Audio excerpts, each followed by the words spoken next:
Please welcome Cherian.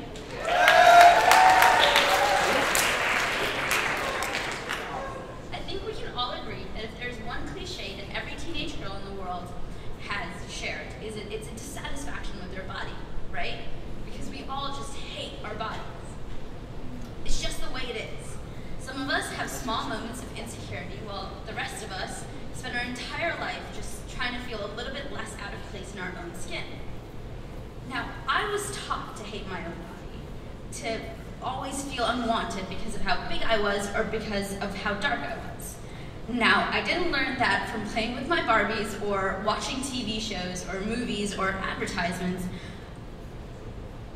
Yes, to an extent, the media did have an influence in that they reaffirmed all my doubts and my fears, but they didn't teach me that the larger the number is on my scale or the more melanin I have in my skin, the less I'm worth to people. Now, I learned that from people, like everyday people, like my teachers and my relatives and my friends and a few strangers. Now, I'm sure a lot of them didn't mean to have the impact they did. I'm sure they didn't want to add on to my doubts or validate them, but they did, maliciously or not, they did. Now, my aha moment, the moment that started it all, was in 3rd grade. I had a teacher, and we'll call her Mrs. S, who for some reason decided that the way I acted didn't match up with how she thought I should because of how I looked or whatever reason she held to be true. So, over the course of that year, she surely, but slowly, pointed out and convinced me of how undesirable and out of place I'll always feel. Not just for 1 year, not just for 2 years, but forever. One of the biggest moments was when she had to pick out two people, a girl and a guy, from my class to present flowers to our principal. Now, everyone in our class had to bring in flowers, but only 2 people actually volunteered to present the flowers. One was a guy and one was me. I'm a girl. And so she picked the guy immediately, but instead of picking me, she picked another girl. And I asked her, how come?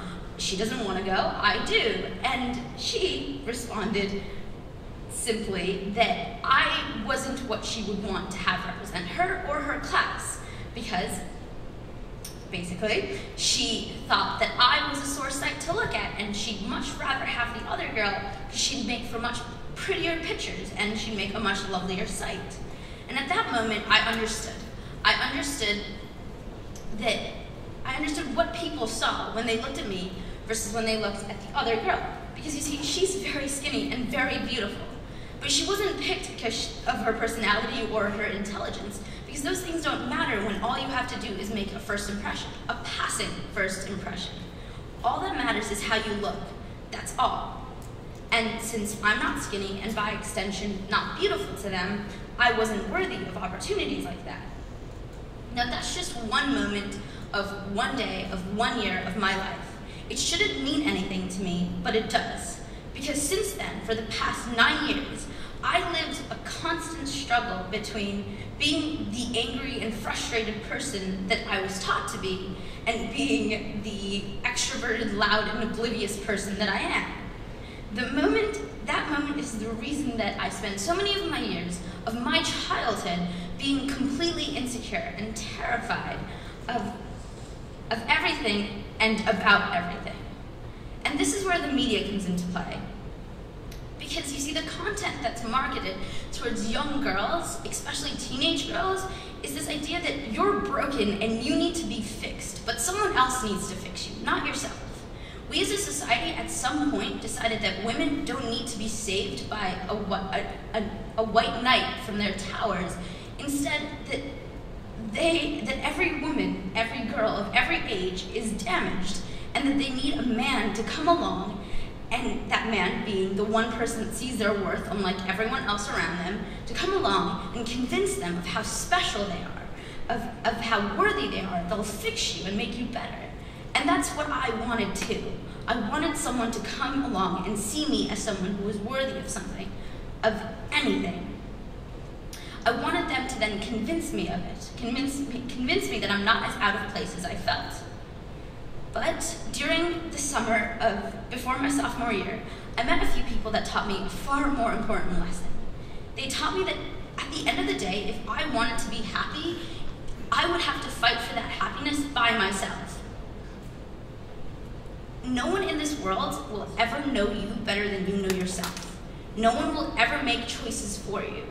Sometimes you have to remind yourself that you are the one that carried yourself through every heartache and cheered through every victory.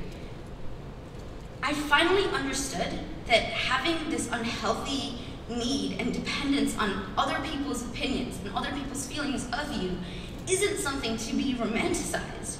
This is so important to me because the idea that through it all, through everything, you'll always have yourself is so important.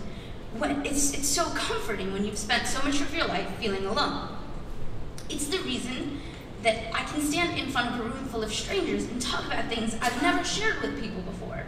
It's the reason that despite all of my daily fears and doubts and insecurities, I can carry out normal interactions with people without breaking down every 5 seconds.